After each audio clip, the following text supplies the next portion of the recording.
Great, thank you. I'm Fernando, and I apologize for not speaking the local language, but it is what it is. So I want to talk about. There was a point in time. It was a while ago now, but there was a point in time in which um, the animal movement in Colombia was switching from animal welfare to animal rights, and we were the people who basically were there to make that happen. And during that process, we learned a lot of things about what not to do, what to do, things that worked, things that didn't work. Um, and it has really informed my own activism since then.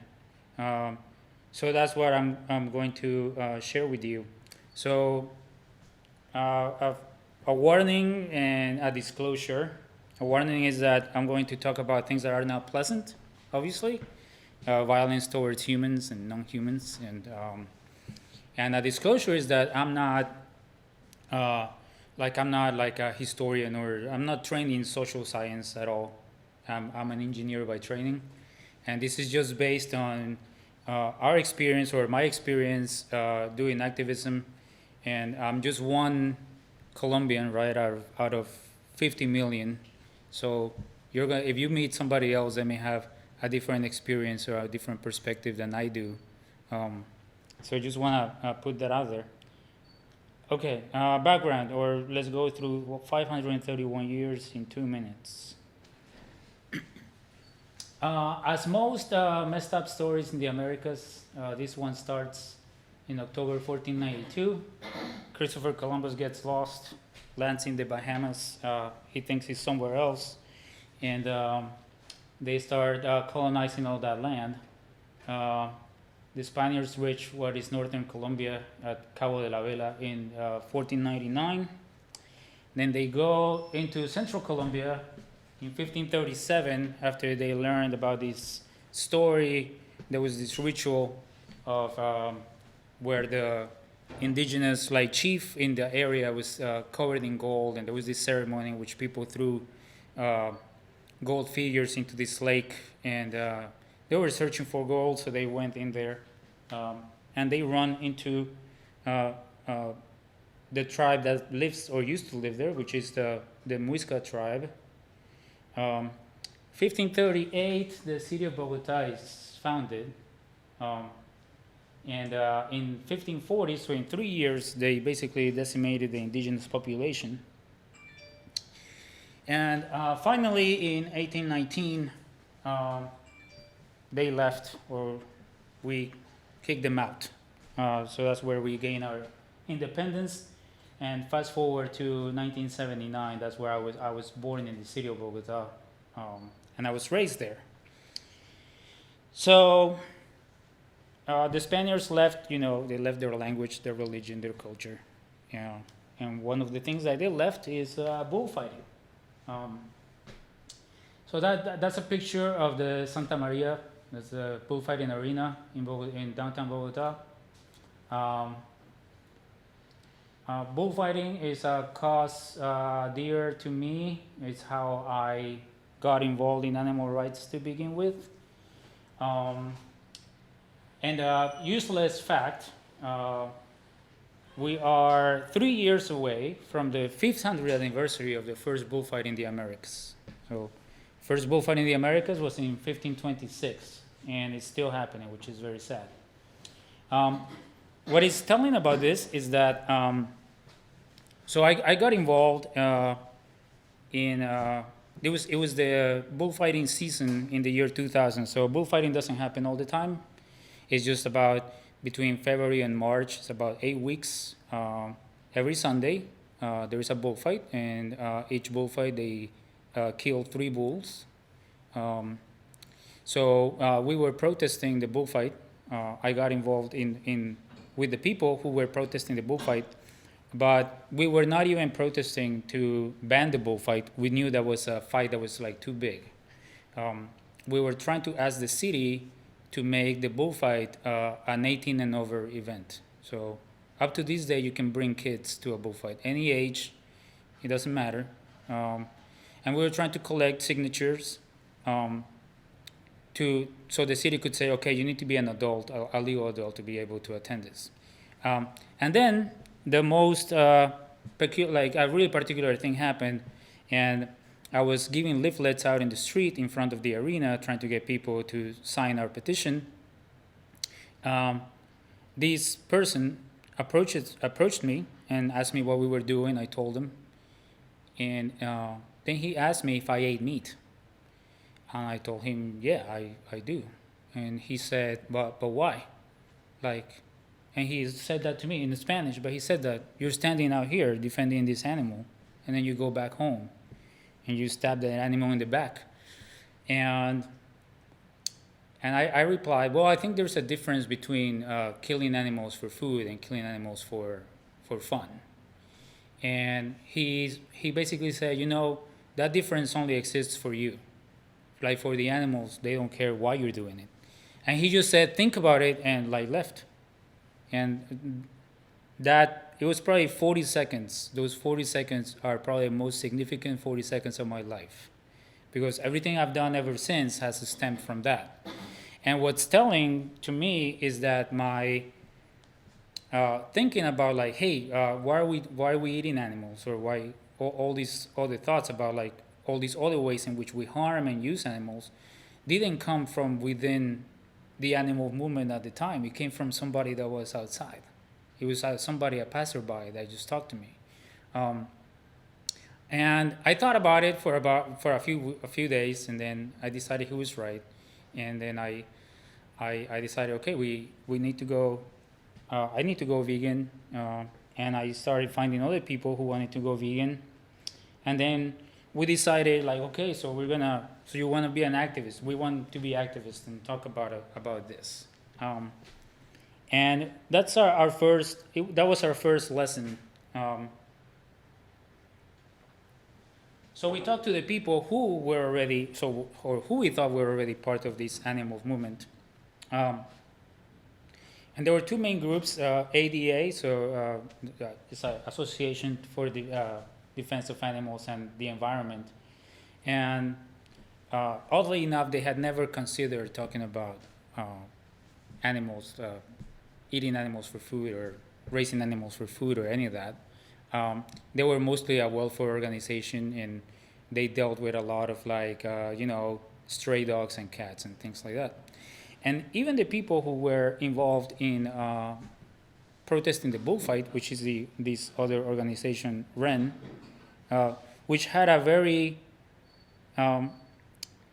confusing motto, which was for a culture of animal liberation, but they did not practice animal liberation themselves. So the people who run that were also they ate meat too, and they had never thought about it, and they were very focused on let's just protest. It was the bullfight is the main goal, and so they were not ready to talk about these things. And I don't blame them. I mean, some of them still lived at home. Our economy is different. So in Colombia, you basically live your parents' home when you get married. That's basically it, because there's no way to live on your own. You never make enough money and things like that. So a lot of them were I can't go vegan because I live with my parents, and my parents buy meat, and I don't have money to buy my own food and things like that. So there were a lot of factors that came into play. So it wasn't they just didn't know. Some of them were thinking about it. It was just more the economic situation was not conducive to that. So we decided that if nobody was going to talk about these things, then we were going to talk about these things. So my friend, one of my best friends, Diego, and I, we decided, well, we're going to do this now, and we're going to start this group and talk about the issues regarding raising animals for food in this country, and what we can do about it. And the other thing that we wanted to do from the get-go was that being vegan and being involved in anti-bullfighting and things like this was a very subcultural thing. We were into like hardcore punk, and we were like, no, this should be something that everybody should be able to relate to. So we wanted to attack the problem from like the very basics. So we were just two people, right? So that's one lesson we learned. It's like we cannot just tackle animal liberation as a whole if we're just two people. So we decided we're just gonna focus and we're on doing vegan outreach. That's it. Like, not because we don't care about the rest, but we felt like other people were doing things about other issues. So we were gonna focus on the issue that we thought was important to us. And then we obviously had no resources, no money, just so we ended up using literature that was made by PETA, and because we didn't know any better, and because they sent it to us for free, and it was in Spanish, and they sent us some videos with subtitles and all that, and we learned real quickly that that's a bad idea, because all their literature, even though it's in Spanish, is based and has numbers and statistics about what happens in the United States, not in Colombia. So we run into a lot of people saying, well, that's sad, but that doesn't happen here. And we were like, well, does it happen here? Like we didn't even know. So we decided, okay, so what happens there? Like what happened in Colombia? That's one of the biggest lessons I've learned as an activist is know your stuff. So whatever cause you're into, like just know what you're talking about, because people can smell a lie from like, what do you guys say in metric? A kilometer away. They'll know, like, because people can tell when you're making things up, and that's sometimes it's gonna sting that like somebody's gonna stump you with a question that you know the answer, and you are very passionate about what you want to do, and you're tempted to like, I'm just gonna make something up and convince this person, and it's not gonna work, right? So just gather all the information you can, and don't make things up. And if you don't know, you don't know. You can't win them all. Okay, so we did a lot of research after we read that, after we decided to find out, so what really happens in Colombia. So we learned a lot. We learned how many animals are killed for food. That's about 500 million a year, most of which are chickens. We learned where the slaughterhouses were, what the farms looked like. So we had an advantage, though. It was that at the time, nobody knew what's an animal rights activist. Like, nobody had anything. There was no fear. Like, we would just call a farm and say, hey, we're doing a school project. Can we go film inside the farm? And they would say, sure. And we just walk in with a camera and just walk around and film all this stuff going on and take pictures out in the open. Same with the slaughterhouses. And we went to a small town slaughterhouses, which were absolutely horrible to witness, and really big industrial slaughterhouses too that were still horrible to witness, but somehow in my head they don't feel as bad. What else did we learn? We learned that like chickens and pigs are raised pretty much in intensive operations like everywhere else, but cattle is raised in extensive operations in which they just, about half the area of the country is dedicated for cattle ranching. And then we also decided to do some research on like, well, okay, so what's already vegan at the supermarket that we can, if we're gonna tell people to change what they're eating, if we make it easy for them, if they just have to go to the same store and just buy something different and they already know what to buy, then that will probably help. So we spent a lot of time just sitting in the supermarket reading list of ingredients of like 50 different brands of bread and things like that. Um, okay, but then, as you probably know, Colombia is kind of is a violent country. There's been uh, armed conflict in Colombia for the last 60 years or so. Well, for a lot longer than that, but the current conflict has been going on for about 60 years. And then we had a meeting. At this point, it wasn't just the two of us. We had already recruited a few people that joined us, and we were about 6 or 7 people. And we wanted to put up a website, and then we decided, we had a meeting, and we said, look, like, what we're talking about is the business of people who have no problem getting you killed. Do we really want to put our names out there and take that risk? And we decided at that moment that it was better not to. So the organization existed, but it had nobody's name. Our contact email, we never answer with anybody's name. And that just limits a lot of what you can do, because we switched from before, like when we used the PETA literature, we would have like a screening, for example, of a video at a school, and then we decided, well, that's probably not a good idea anymore. We should probably stay safe and just keep everything online and just keep it safe. And we thought, the internet make us anonymous. In hindsight, it didn't. Like if somebody wanted really, if somebody had wanted to find us, they would have been able to. But we felt safe, and that's what we did. But then that taught us another lesson really early on, is that veganism cannot just be about animals. We couldn't leave the fact that, like, the what was happening in the countryside in Colombia, all the murders and all the killing of humans, had to do with what we do to non-humans. So we started thinking about, okay, so what does this social political situation matter? And I had a moment, I remember, that came to me later when, like, this didn't happen. This timeline is not linear. So this happened before, when I was doing outreach by myself one time.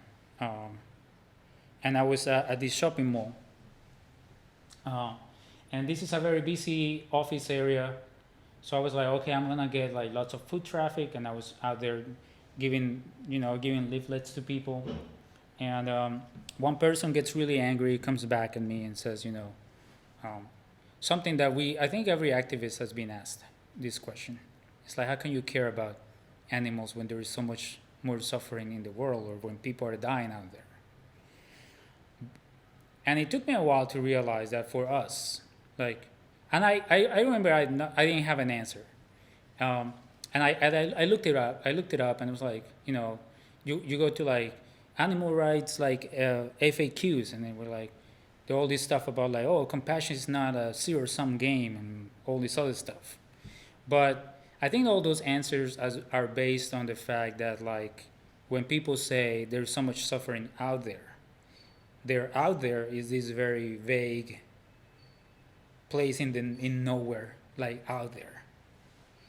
And then I realized that for us, that out there was really right here, because at the mall where I was had been bombed 6 years before I was standing there.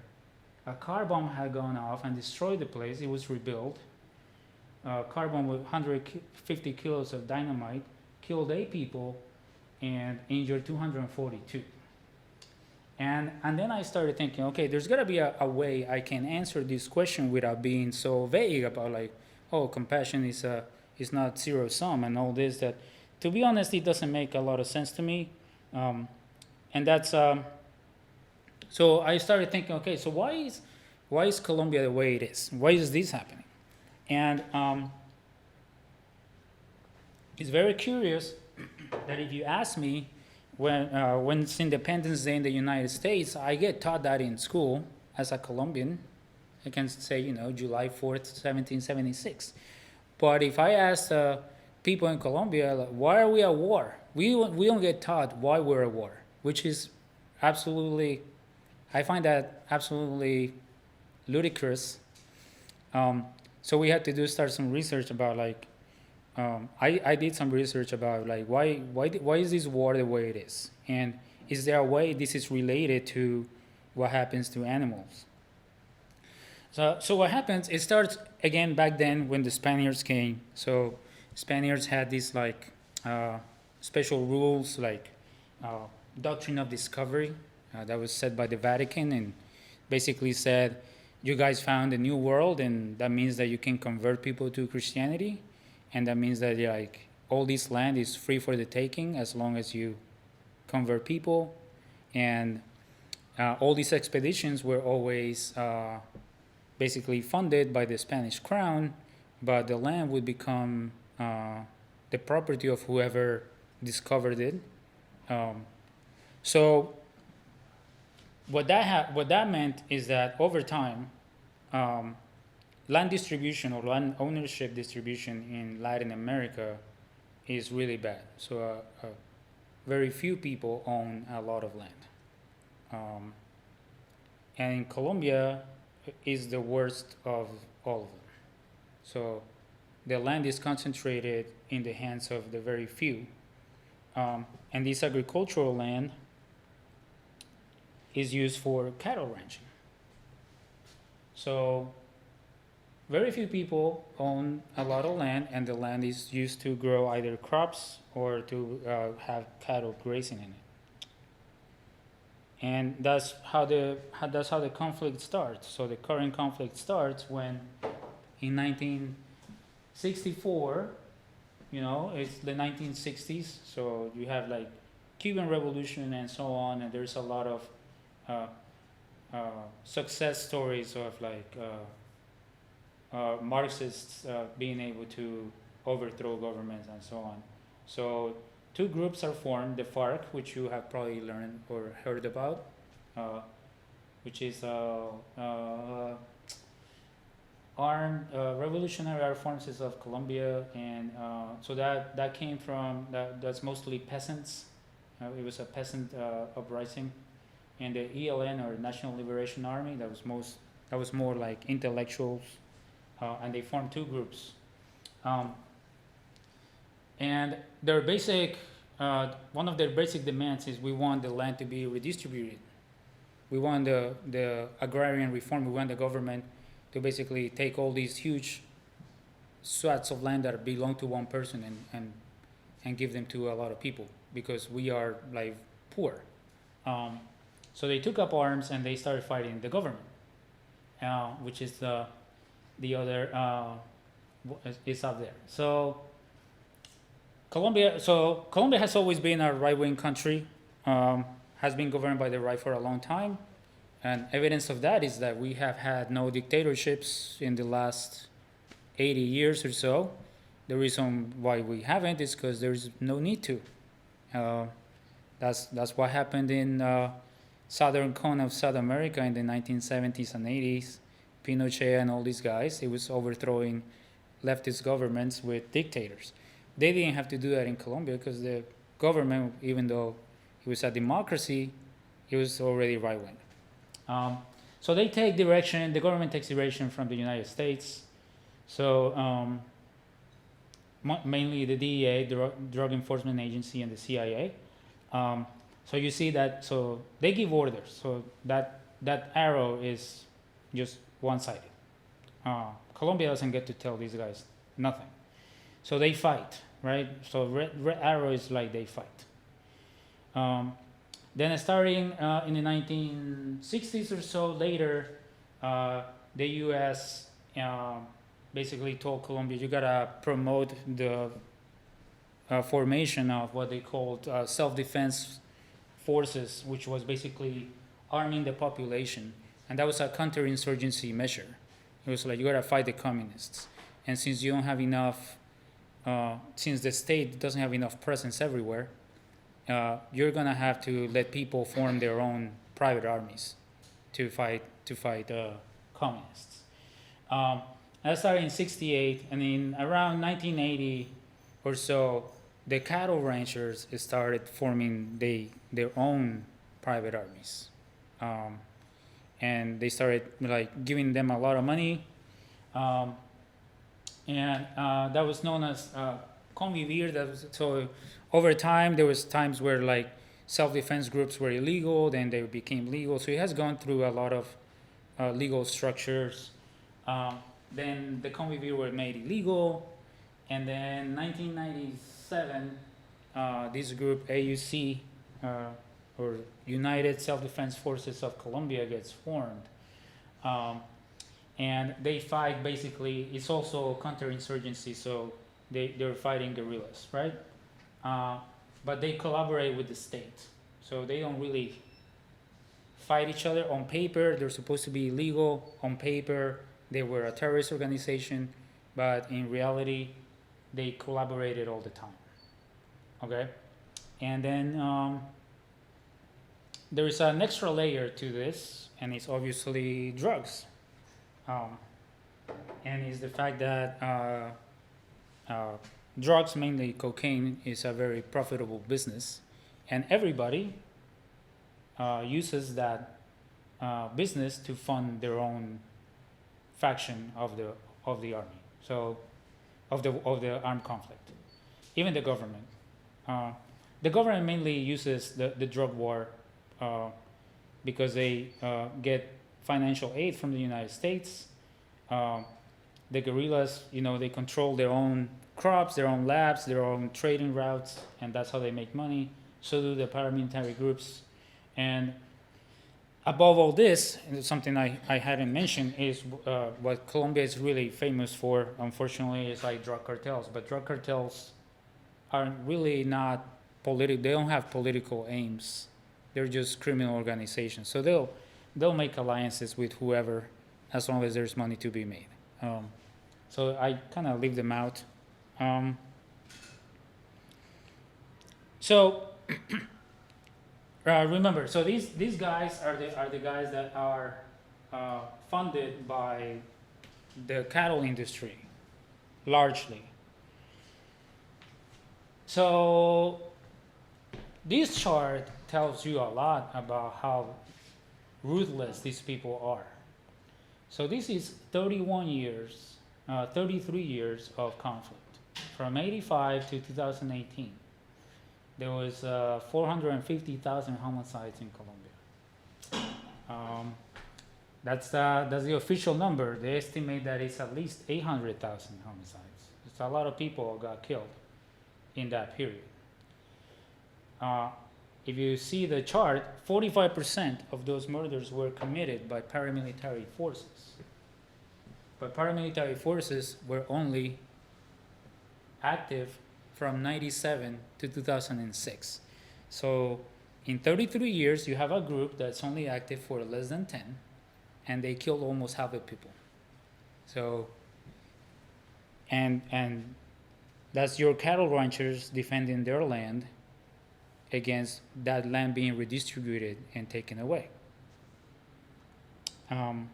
So that's the answer when people say like, hey, how can you care about animals when there is so much suffering out there? And for us out there, like our own countryside, the answer is because the suffering of our people is caused by the people who also cause suffering to animals. Like that's their business. So even if I accepted the premise that like somebody doesn't care about animals at all, if they're like, I don't care at all about what happens to a cow, I only care about people, you're still funding the business of people who will kill people all the time just by sitting there and eating that. So we did a lot of research to come to these conclusions. So it sounds like, this came together in like 5 minutes. It did not. But then we learned another lesson, which was once we had all that, we made a mistake and we kind of co-opted other causes, and we did this. So we, after a while that we were doing activism, and we were like, hey, I mean, it's weird to say it out loud, but it's like, hey, we're not getting any death threats. Maybe we were like overreacting.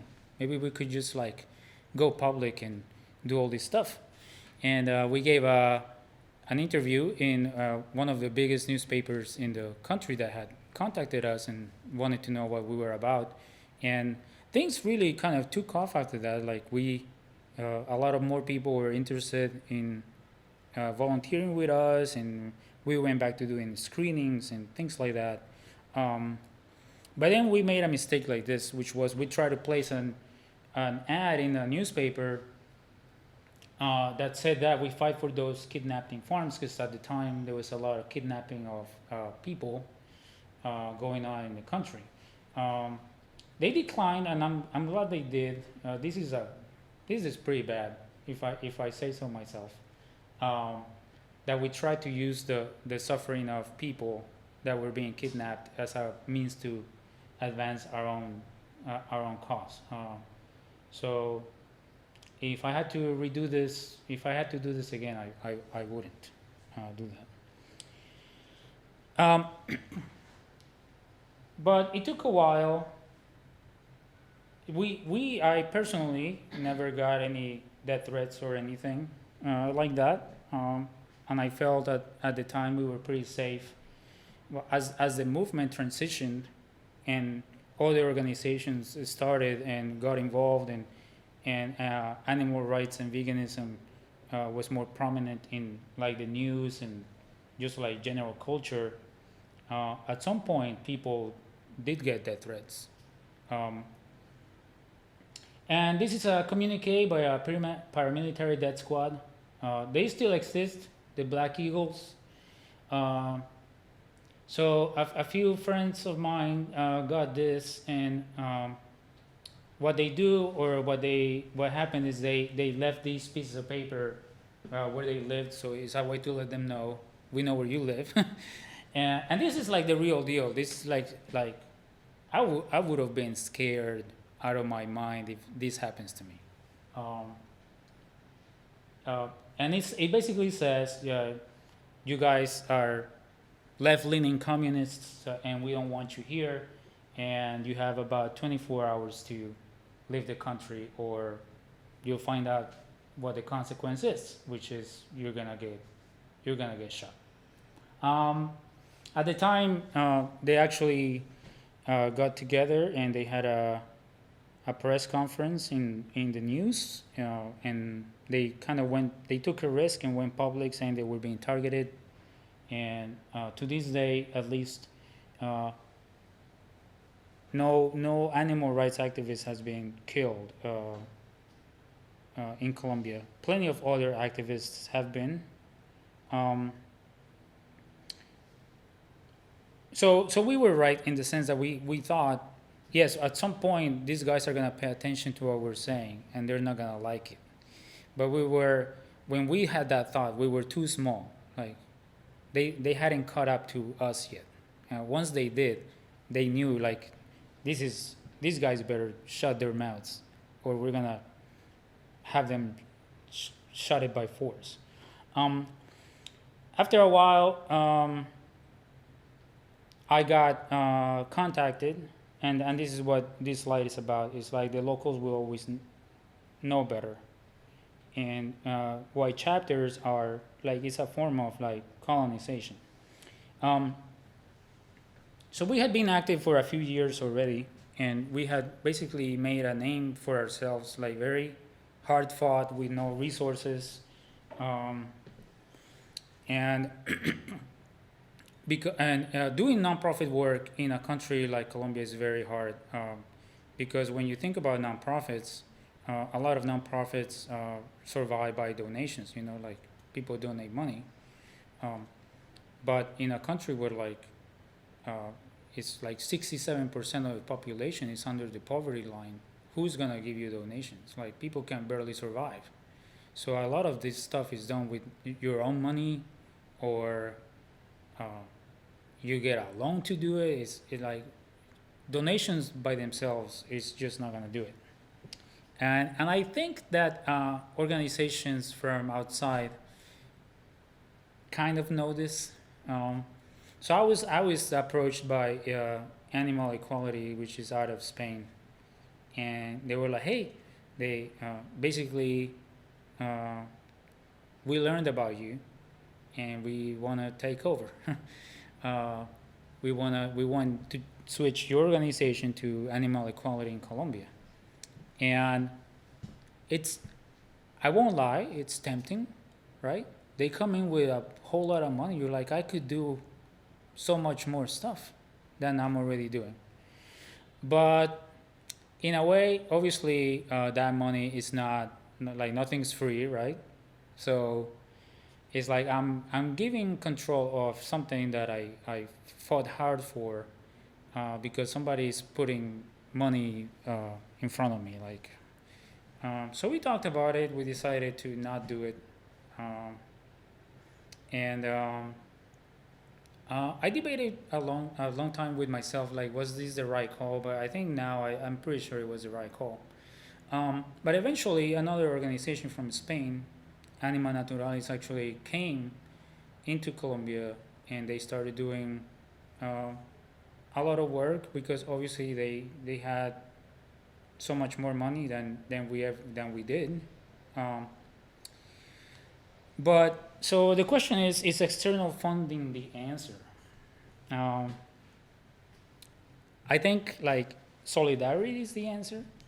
So if that external funding is big organizations giving money to smaller organizations so they can figure out how to use it best, and basically be like no strings attached, that's good. But if you're going to go tell all the local people how they need to run their organizations, that's not good. Because the locals know better. Like, we know better what works and what doesn't work. And I have two examples of what doesn't work. So Anonymous for the Voiceless has chapters in Colombia. Who came up with this idea? I don't know. I don't think it works. Because I'll be honest, in a country like Colombia, having a bunch of people with masks doing something looks pretty shady, and nobody's gonna pay attention to that. They're probably gonna think something bad's about to happen, and it's just not gonna work. The same with there's a DXE, Direct Action Everywhere, in Bogotá too.